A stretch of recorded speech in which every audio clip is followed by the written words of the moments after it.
or do you feel like that too?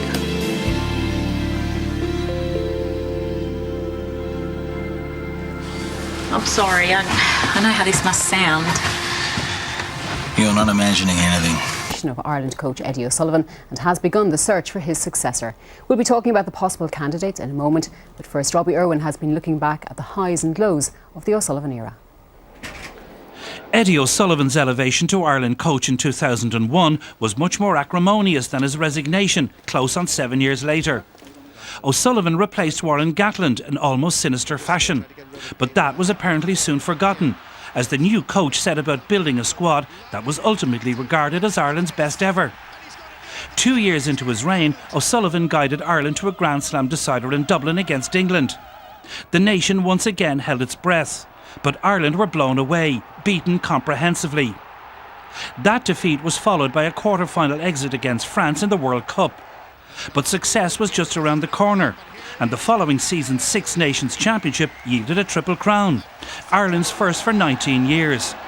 2 more would soon follow, as 2004 signalled the beginning of an exciting era for Irish rugby. O'Sullivan's star was also in the ascendancy, the coach taking up a prominent role on the Lions tour to New Zealand in 2005. Bigger Lions duties seemed certain to follow, but that would depend on domestic success. That looked likely, as Ireland grabbed another Triple Crown in 2006, narrowly missing a Grand Slam. The autumn series that year yielded wins over Australia and South Africa, which were seen as the prelude to bigger things. Ireland rose to third in the world rankings, and with another Triple Crown in the bag in 2007, expectations were high, as O'Sullivan's golden generation headed to France.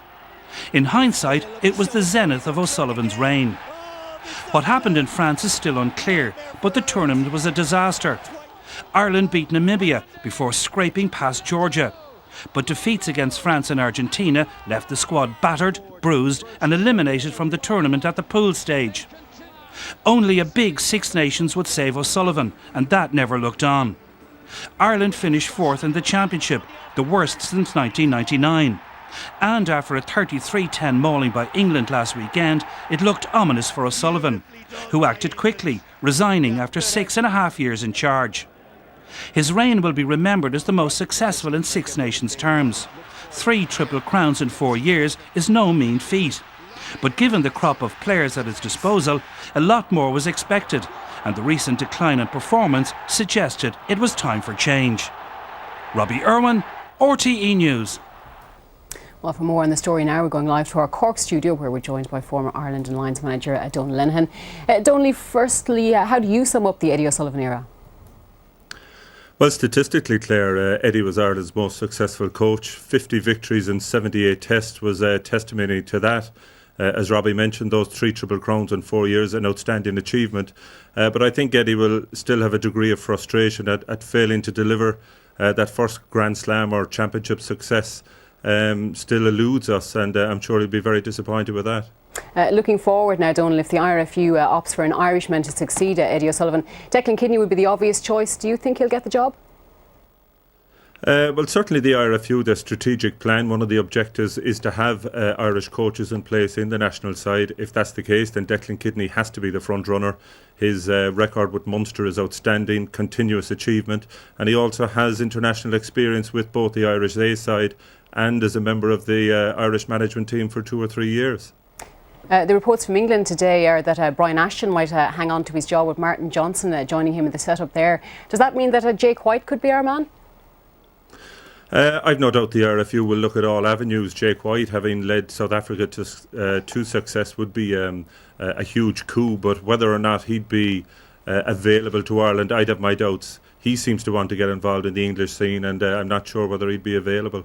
And other likely candidates, Donal, Alan Gaffney emerging, John Mitchell, Pat Howard, Mike Ruddock. Who do you think are realistic contenders?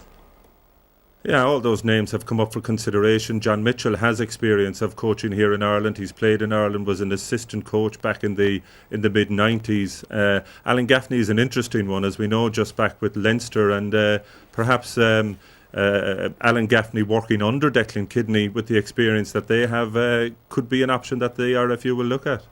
Donal, thanks for joining us. We wait and see what the RFU's next move will be. Well, we stay with rugby and selection news ahead of this weekend's Magners League games. Hooker Jerry Flannery has been named in the Munster squad to face Ulster